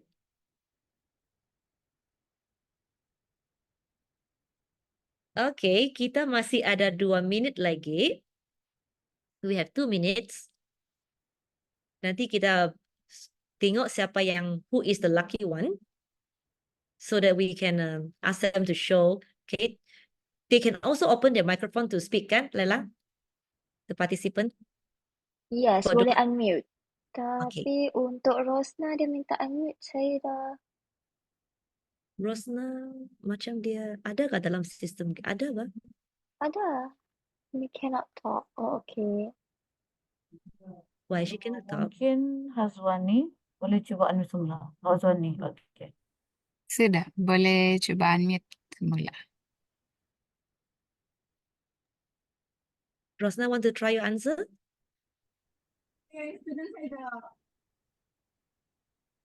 Oh, hi. Cikgu. Cikgu Rosna, sorry Cikgu. Sorry, teacher. My Okay, answer. Cikgu tolong pilih. Yeah. Apa jawapannya? Jawapan saya, Okay. tablet antacid perlu dikunyah terlebih dahulu. Okay. Saiz tablet ubat antacid yang lebih kecil dapat meningkatkan jumlah luas permukaan tablet supaya lebih cepat diserap untuk merawat gastrik. Okay, very good. Ini sekolah smart ni mestilah hebat. Bagi tepukan lah dulu. Very good. Okay, thank you. A+ ya. Memang kita doakan A+ itu. Cikgu, well done. Thank you, Cikgu. So, ini kita punya jawapan. Okay, dia mesti dikunyah. Sebab kalau terlampau besar, okay, ini secara tidak langsung dia berkait dengan soalan yang kadar tindak balas. Biarpun tidak ada collision teori ke apakah, kita mesti mau berkait. Sebab soalan macam ini, dia adalah soalan yang hebat. So, kita mesti mau kunyah. Sebab yang ini tolong perhatikan ya, for English version mesti ada total. Perkataan total itu mesti ada. Kalau tidak, point 2, hilang markah kamu. Okay, untuk yang BM version, jumlah luas permukaan. Perkataan jumlah itu mesti ada. Jangan sebut luas permukaan sahaja. Okay, and then satu lagi kesilapan di sini, untuk luas permukaan kita guna besar kecil kan. Jangan pula kamu kata lebih tinggi jumlah luas permukaan. Not higher, we don't use higher. Okay, smaller size, higher total surface. So biarpun sama maknanya, tetapi kita tidak akan mendapat markah. Okay, so inilah jawapan untuk anak kita tadi yang from SMK SMAC. Alright, let's look at the next question. Nah, ini next question. Nanti kita panggil lagi yang lain. Nah, ini pilih-pilih lah kamu. Ada pencuci A, pencuci B. Saya pun tidak tahu dia pencuci A and B itu apa. Okay, cari keyword dia. Lepas itu 4 minutes lah cukup. Senang itu. Kita cari lagi. Okay, kita lucky draw lagi. Cari siapa. Tadi sudah huruf R. Mungkin kita saya suka lah ini. Siapa ini? Potasium. I see potasium. Nama dia pun nama bahan kimia. Siapa itu potasium tu? Boleh bagi feedback kah? Who are you? Potasium. Ini reaktif nih. Kalau sudah nama potasium tu reaktif itu. Adakah potasium with us now? Cuba kamu say hi in the meeting chat. Kami mau kenal juga potasium ini. Tidak pula dia mengaku. Apa dia? Kamu kenal kah potasium? Mama Hafzan. Satu potasium. Dia bergema sebab terlalu banyak devices Ya, dalam satu rumah, satu bilik tu. on satu device sajalah. Guna yang cikgu punya kah? We are looking for potassium. You see ya, this potassium kan, dia cute tau. Ni potasium ini, dia sangat reaktif. Maknanya, orang yang dinamakan dia sebagai potasium ini kan, otak dia pun reaktif. Bagi soalan kimia sekejap saja, dia boleh menjawab. Jadi A+ itu memang tiada masalah. Potasium ini adalah salah satu unsur di mana kita bagi ice cube pun dia bertindak paras. Punyalah pantas dan cerdas. So, this potassium boy ke girl? Mari kita lihat potasium itu boy atau girl. Cikgu Kenapa Susan, kita kalau punya potasium tak ada, kita ada Oh, where francium are you, dekat dalam chat potassium? kita. Adakah francium? Cuba kita Francium, cari. ada francium. Ada? Mana Ha. francium? Let me see. Kalau potasium tidak cukup reaktif, bang. Alright, so mungkin kita minta jawapan daripada francium. Ini meletup nih, satu dunia meletup. Jangan main-main. Kalau Hi, dia teacher. meletup. Hi, francium. Welcome to the live. Okay, what is your answer, Yeah. francium? A+ ya? Kamu memang meletup-letup ini. Okay. So, Okay, well, good. Alright, here so the come your cleaning answer. agent that Ahmad should use is detergent, because when detergent is used, there is no formation of scum when washed with hard water from the beach, because the beach contains calcium and calcium and something ions. So if you use detergent, it won't form scum on the shirt, which is better than soap. They will form scum. Okay, good try. Okay, inilah jawapan daripada francium. Okay, mantap. Tapi ada sedikit kelemahan di situ. Let's look at the answer. Okay, first of all, kamu kena cadangkan, okay, A ataupun B. Okay, so sebenarnya dia adalah A itu ialah deterjen lah, kan, deterjen. Sekali macam kita kata, okay, apa yang kelemahan di sini ialah just now I heard calcium, kan? Kamu cakap calcium, kamu bukan cakap calcium ion. So kalau kamu kata calcium, anggapan cikgu ialah Ca, iaitu calcium metal. Dia kalau yang logam ini sekiranya ia wujud dalam bentuk ion, please mention the word ion. Dia tidak seperti macam non-metal, klorin, chloride. Okay, klorin, klorida, dia ada perubahan nama di situ. Biarpun klorida ini kita tidak sebut perkataan ion, masih okay. No problem. Okay, sebab perubahan nama itu telah menunjukkan dia berubah daripada atom menjadi ion. Tetapi untuk yang metal, yang logam, kita mesti kena berhati-hati sama ada kamu sebut tentang ion ataupun logam dia tersendiri. Itu saja. Kalaulah jawapan kamu itu kan daripada 3 markah, kamu hanya akan dapat 2 markah sahaja disebabkan the first mistake ialah tiada perkataan ion di situ. Tapi pemeriksa tidak akan memotong markah kita sebanyak 2 kali. Sebab kesalahan yang sama kan? That's why tidak akan tidak akan potong markah itulah. Oke? Oke, seterusnya. Ini masuk kepada soalan yang esei sudah.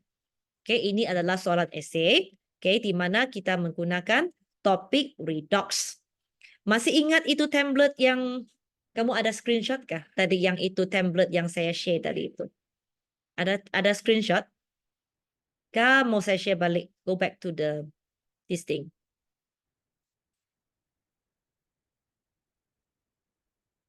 Dia slide yang sebelum tu. Okay. Share back. Laila, kamu tak apa share yang... Okay, never mind. I go backward. Sorry, we go back. Okay, you guys screenshot the template. Okay, ini. Okay, based on this. Okay, kita akan cuba menjawab essay. Mana tahu this year redox come out? Macam ada ongok, ada chance tu. Saya tidak tahu lah. Mana tahu kan? Okay, screenshot already? Macam ambil gambar begitu sekejap saja makan? Already screenshot? Okay, so we go back to our question. Okay. Kalaulah cikgu hanya bagi kamu gambar raja ini. Okay, sebelum we move on to the question. Kalaulah saya hanya bagi information di sini, bolehkah kamu menulis half equation? Saya belum lagi move on to the question tau. Okay, by what you can see now, okay, get ready your piece of paper. What you can see on the screen now, saya minta half equation. Okay, saya minta half equation. Okay, nanti saya panggil kamu type your answer. Okay, sudah half equation? Okay. Okay, kenapa cikgu mula dengan half equation? Usually, this kind of question, whether it is in your structure ataupun essay, I don't care whether the question will ask me to form the half equation or not. Biar that ditanya tak tanya pun is okay. Janji, when you see any voltage cell, Daniel cell, electrolytic cell, YouTube, empat ini merupakan contoh untuk redox. Okay, there are 4 famous diagram for your redox. Actually 5. Okay, tapi yang ada electrode. What I want to focus here is the one with electrode. You can see this one is a Daniel cell. 2 different solution. If you see one solution, 2 electrode, that is simple voltage cell. Or you will see 2 type of same electrode, carbon-carbon, that is electrolytic cell. Or you have the YouTube, okay? That one also well known for your redox. YouTube suka tanya di structure. So these 4 diagram is our well-known redox question. When you have these 4 diagram, either one of it, your job is, number 1, you must be able to form 2 half equation. Wajib, memang ada 2 half equation. Mesti ada 2 half equation. Kalau ditanya, 2 markah sudah. Okay? Then, you need to identify anode and cathode. Biasanya kena tanya. It's either you write anode with the name, cathode with the name, or you label on your diagram. Okay, just label on your diagram. You get another 2 marks. This is a very basic 4 marks in your hand.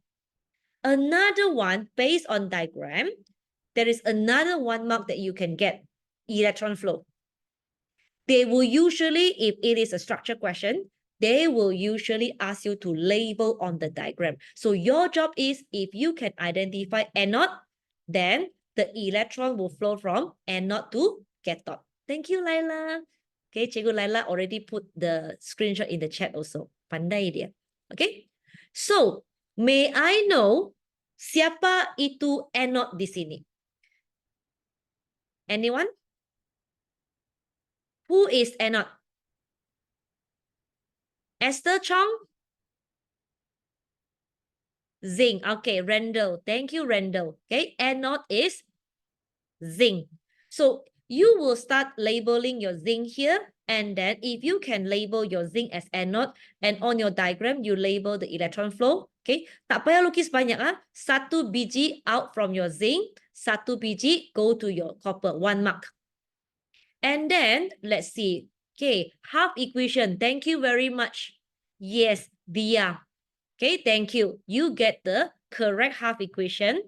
And also anode cathode identified correctly. Thank you very much for your answer. So based on the half equation, can I have 2 observations? Can I have 2 observations based on your half equation? Remember, your zinc is electrode.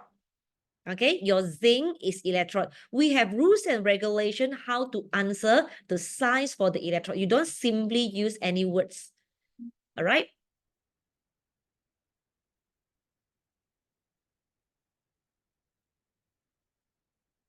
Okay, anyone can give me? Try in the chat.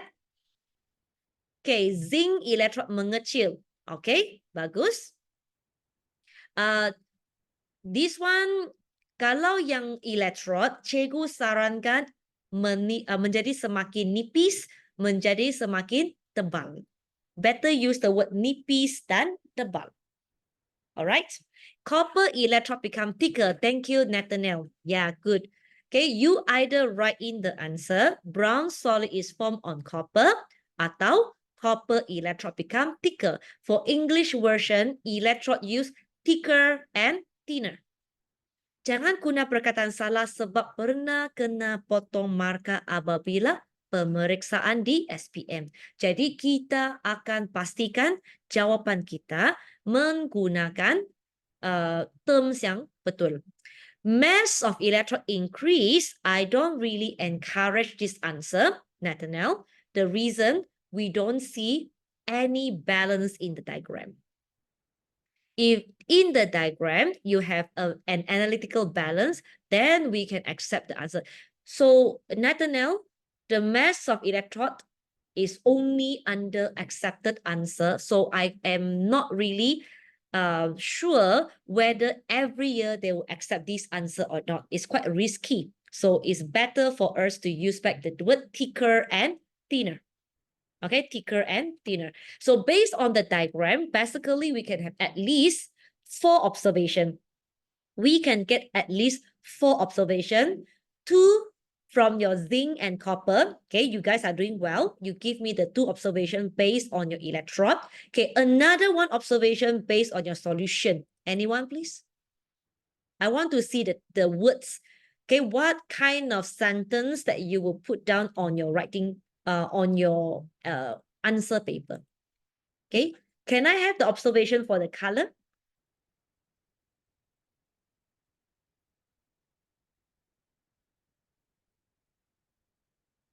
Keamatan larutan biru berkurang. Yes, correct, Hafzan. Correct. Other version? Any other version? Keamatan warna biru larutan kuprum 2 sulfat. Okay, correct.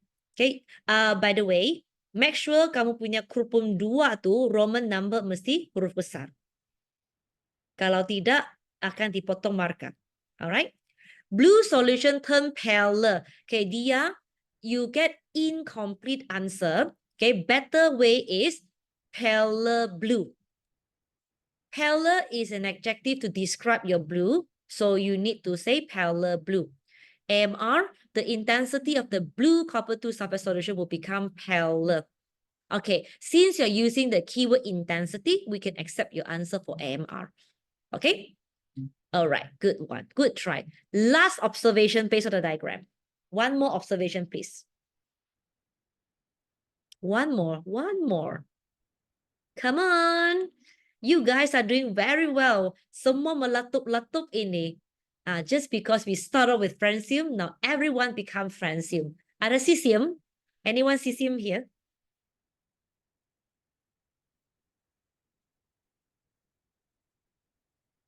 Tak ada CCM lah Cikgu Susan. Yalah, itulah secari-cari tiada cesium. Terlampau reaktif kali. Kena ban already. Polis tangkap. Bubble Uranium. gas. Uranium. Alah, uranium Kena panggil polis lah ni Pak Hayat. Dia said bubble gas produced. Well, I can accept that bubbles gas produced if your answer is more complete, more detailed. Okay, why do I reject your answer? Memang we will have bubbles lah kan? Memang we will have some bubbles lah. But okay, why do I reject dia answer? Because she did not mention whether it is a colorless bubbles or blue color bubble or whatever. So I can't see bubbles. I don't know what bubbles that she mentioned. Okay, Cecilia, thank you. The needles of voltmeter deflect. Yes.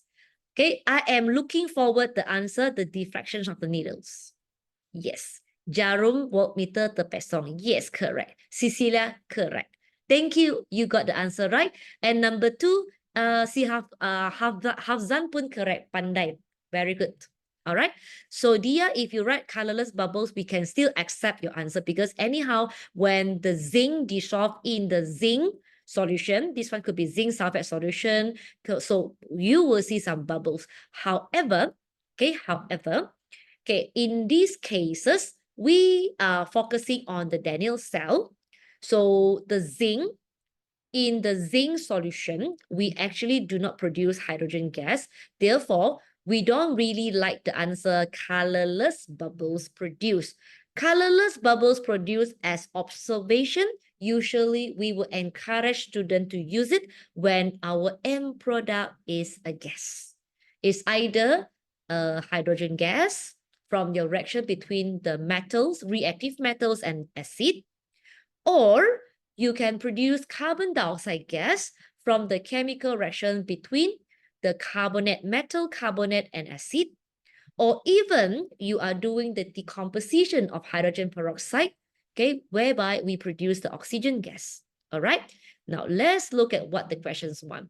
You see, generally, okay, before we look at the question, we already know they memang will ask us for the anode, okay, identification, half equation, see? So easily you will get the marks already. Okay, so just now we have already identified anode. What is the reason? Why do you say that zinc is anode? Can you give me reason? Okay, I want B. This is also very simple. The sentences are short, yet you get the marks. Okay, so, all right. This slide, we have done the A and C. We have done A and C, left the B, the D, and the E. Okay, so let's see how many marks that you can get. So I give you 10 minutes, no, 5 minutes. I want this one first, B and D. Okay, in 5 minutes time, okay, let's give me the answer for the identification. All right, let's moving on. Anyone from group 2? Okay, let's okay, Dia is responding. Okay, so Dia, are you giving me the answer for question B? Is it question B? You are trying to give me question B or question D? Which one? Because she only write there D. Oh, okay. Okay, D, zinc correct. Copper wrong. Okay, zinc undergo oxidation correct, but copper electrode doesn't undergo reduction. Okay, check again. Okay, my tips is to identify oxidation and reduction, refer to your half equation. To be exact, refer to the reactant of your half equation. The answer can be obtained from your reactant of the half equation. Go back to your half equation. If your half equation is correct, your answer D should be no problem. Copper to sulfate undergo reduction. Yes. Nathaniel, copper to sulfate solution. Okay, because if you write copper to sulfate, I can assume it as a crystal. I can assume it as a powder. I can assume it as a solid. Okay, we are here. All right. Oh, I'm so sorry. I need to run from one room to another room just to get the connection. I was so surprised that I've been kicked out just now. Okay. All right. Okay, just now we were talking about the reason, kan? We talked about the reason, and then I remember just now Dia was answering. She gave me the answer: zinc oxidation, and then copper reduction. So a few comments I gave just now. All right, you have to focus on the usage of the words. So make sure you are using the right word. Okay, D, we settled the question. D, what about B? No one give me the reason for the anode and cathode. Anyone, please? Saya run bersungguh-sungguh just to get back and see you guys. And then I'm sad belum ada jawapan lagi. Okay, the E data value of zinc is more negative. Yes, correct. But this one is only answering for 1 mark, kan? So you have to, since they're asking you for 2 marks, then you have to repeat again. No? Okay, the E theta value of copper is more positive. Okay, okay, what about answer E? This AMR, you also satu sekolah dengan Farzan nggak? Ini sekolah yang smart-smart tuh kan? Jawaban pun cantik-cantik. Memang A+ student ini. Okay, what about electron transfer? You also, okay, also can depends on your half equation. For question E, whether you're talking about the electron transfer or the changes of oxidation number, just stick to your half equation.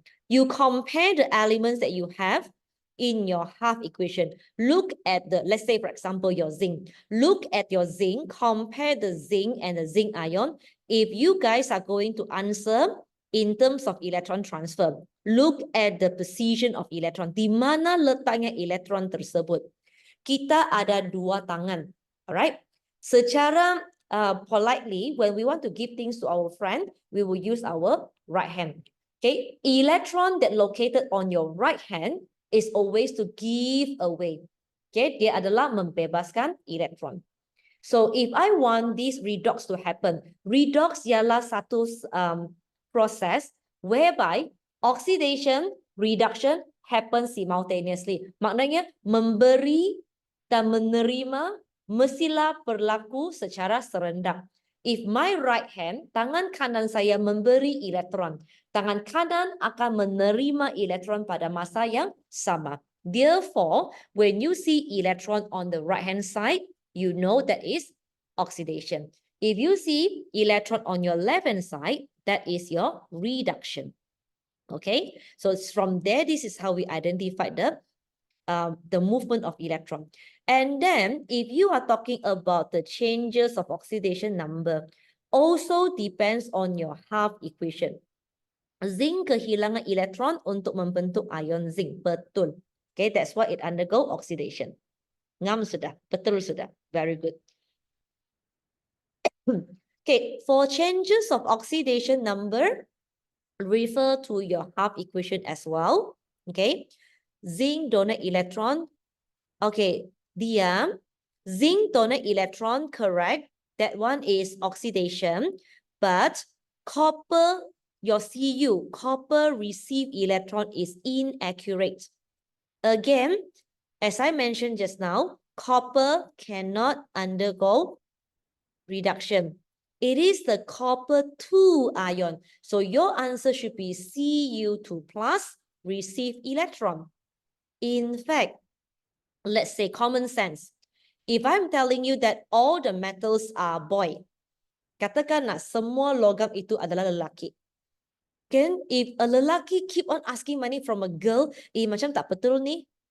So metal, we don't receive electron from other people.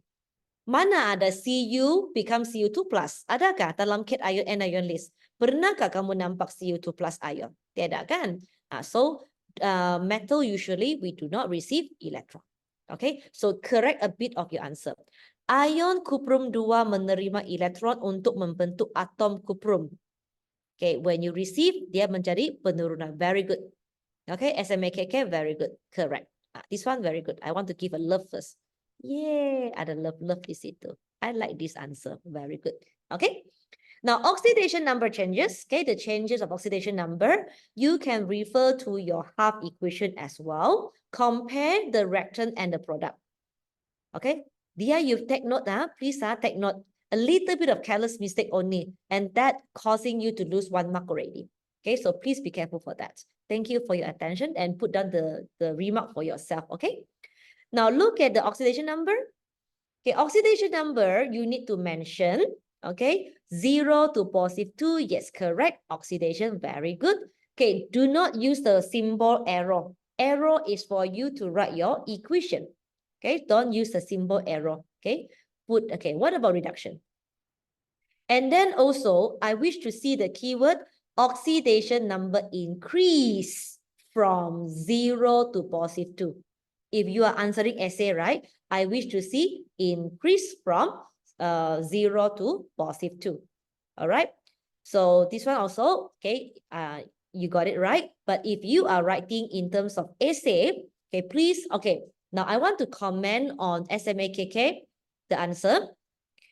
If this is an essay question, your answer, you write like 0 to +2 ... oxidation. In essay, this answer is 2-point form, too short. So you won't get the marks. Okay, for this one, you should say zinc undergo oxidation by increasing oxidation number from 0 to +2. That is how we write our essay. Okay, let's look at Cecilia answer. Reduction. Oxidation number of copper. Again, Cecilia, can you look at your answer? Read your answer again. Copper reduced from +2 to 0. Copper oxidation number is 0 because copper is an atom. So no charge, it's a neutral atom. So if you look at the symbol Cu, Cu is an element. An element, okay, the number of protons and the number of electrons are the same. Therefore, it shouldn't have any charges. So when there is no charges, okay, you don't need to say sorry. It's okay, girls. It's okay. Just remark it for yourself. Okay. So I just want to point out these are the common careless mistakes that students always encounter. That's why I picked this topic. I picked this one because it is a simple question and we can see a lot of careless, small careless mistake, and that losing your mark. So you just need to be a little bit be careful, then you will get A+. No worry. Okay, Cecilia? Don't be sad. Just do a remark and keep reminding yourself, don't do this careless mistake. All right? So dia pun begitu cepat-cepat dia tukar already CO2 plus, pandai pun si dia. Okay, very good. All right. So that's why, as I said just now, okay, let's go back to our half equation. Where is my half equation? The half equation is here. Okay, we look at the half equation first. So that's why I said you need to refer to your half equation. Okay, when you look at the half equation, you look at the zinc. On top of the zinc here, I see nothing. I saw there's nothing there. Nothing means 0. So this is 0 to +2. So when you try to answer in terms of changes of oxidation number, look at this thing here, 0 to +2. But you need to describe the whole sentence. Okay, zinc undergo oxidation by increasing the oxidation number from 0 to +2. Okay, and when you go to cathode, okay, when you go to cathode, your reactant carry a +2. You don't see the terbalik like this. No, start from the reactant. So +2 become iso, nothing, 0. So this is reduction. From +2 decreases to 0. All right. Okay. Well done. Last question. This one. Can I ask already for the observation? True or not? Just now I did ask for observation, kan? I asked for 4 observation, kan? So that's why observation is quite common. If you have the diagram, before you read the answer, you read the question, somehow you actually can predict what they can ask you already. Okay, now I want this oxidizing agent with the reason. Later, then only we see the observation. Okay, observation and inference, we will do it in a table form. Now I want this. Oxidation, oxidizing agent, reducing agent, also something that very simple, yet students easily do mistake. That's why it is something that we worry. Okay. Okay. Try out for this oxidizing agent and also reducing agent. Okay. Let's see. Agent pengoksidaan ion cuprum 2, correct. Agent penurunan zinc, very good. Okay, 2 markup, 2 marks for you. Okay, you already get 2 marks. Inilah cara kita answer essay.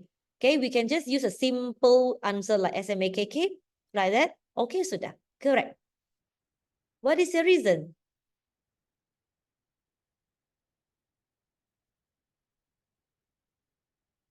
Okay, reason.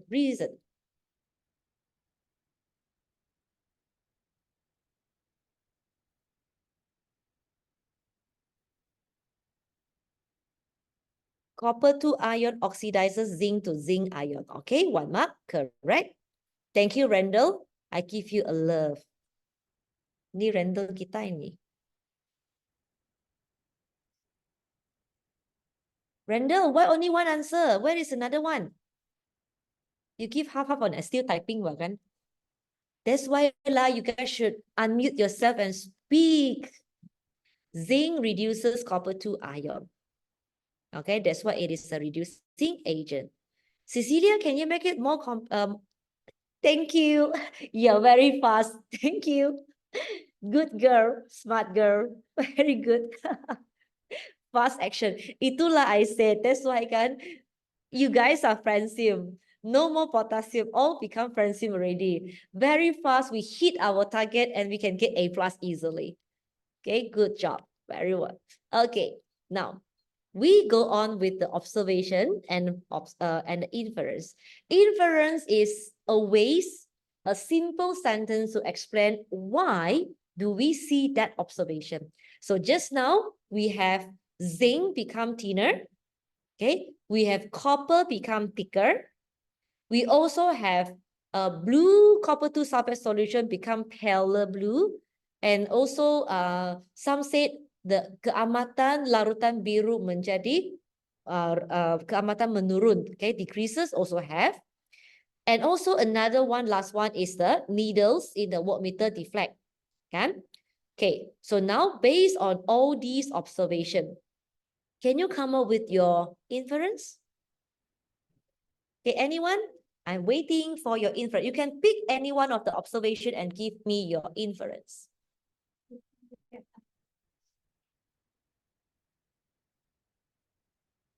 You can unmute yourself and speak to us. You want to listen to your sound also? You can. Or you want me to pick? Kepekatan ion cuprum 2 berkurang. SMAKK, are you answering to the blue intensity? If yes, correct. Okay. Yeah, okay, correct. Good job. Okay, 3 more inference.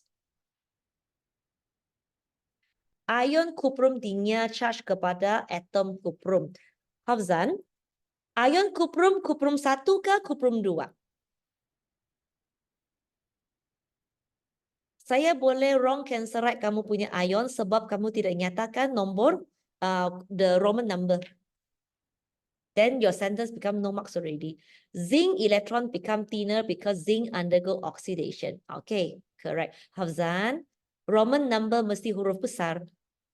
Kalau kamu get used to huruf kecil, nanti kamu akan terbiasa. Okay, don't make a bad habit.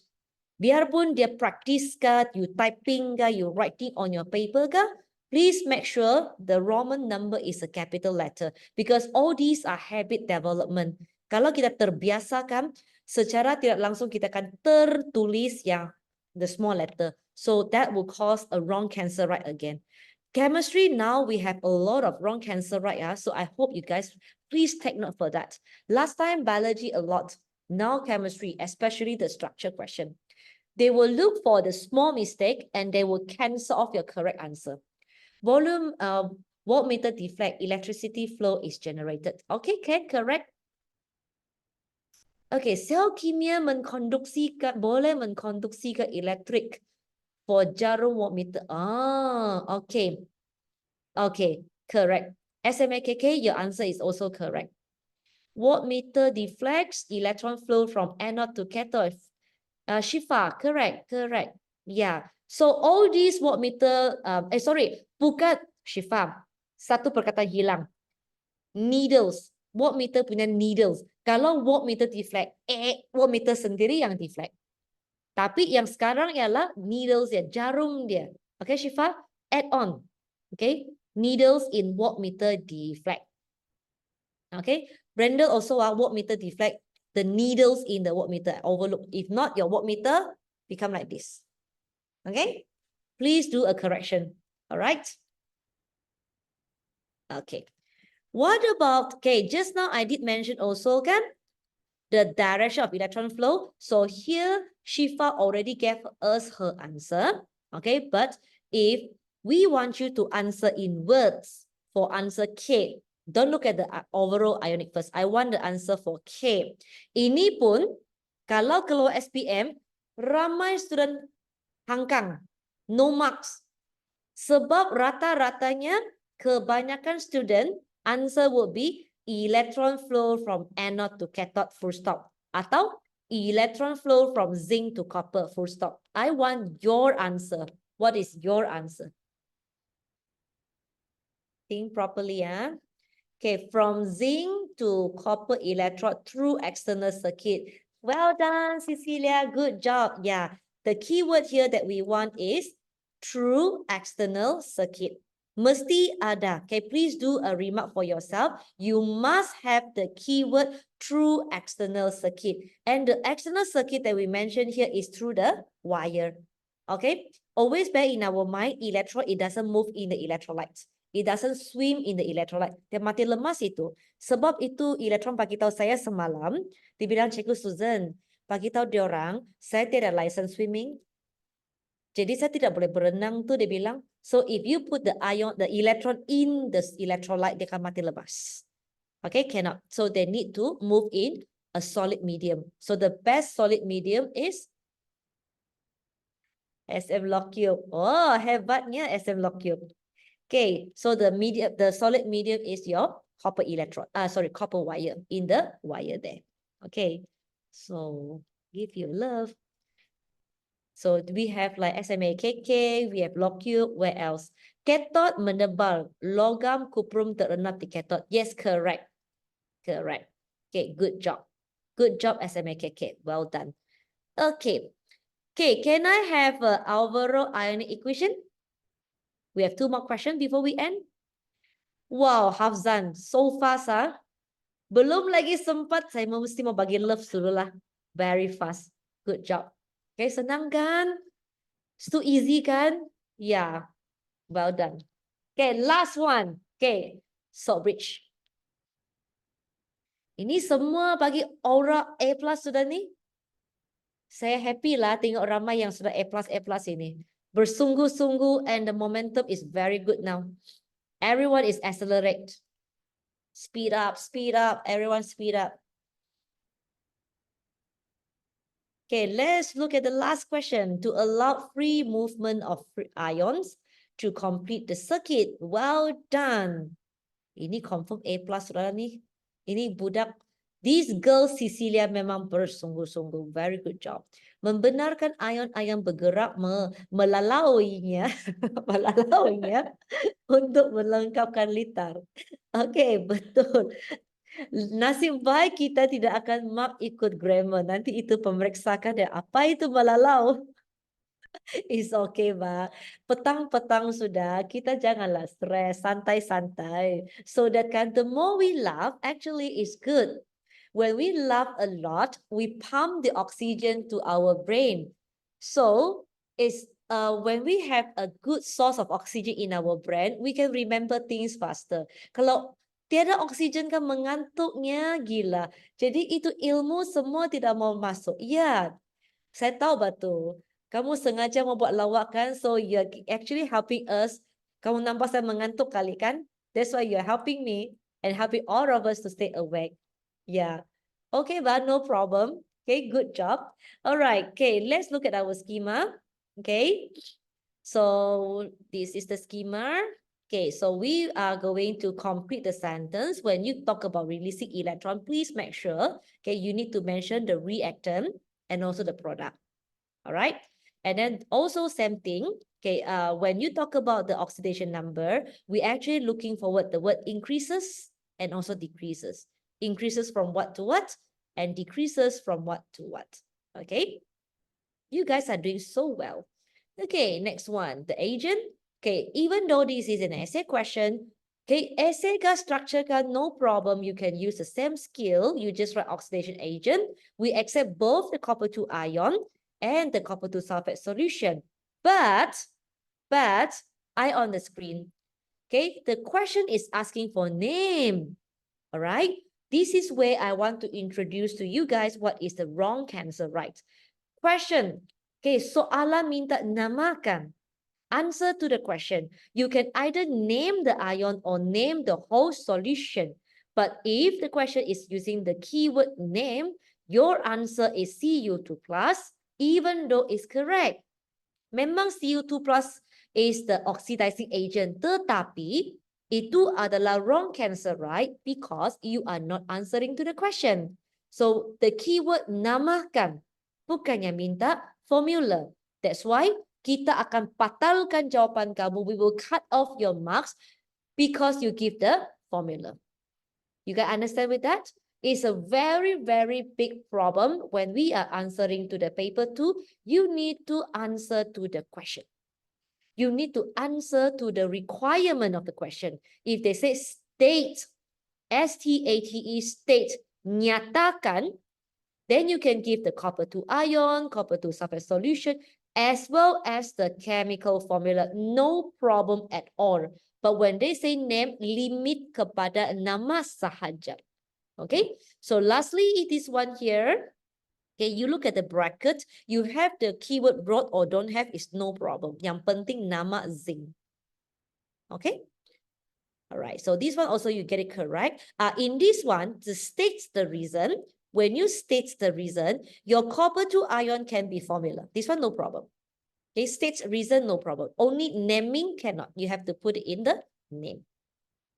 Okay, this is what I suggest. Okay, when we are doing a comparison, or else if you see comparison keyword, or in this case, we are doing observation corresponding to the inference. So my suggestion for your essay writing, it will be better that you put them in the table form, side-by-side comparison.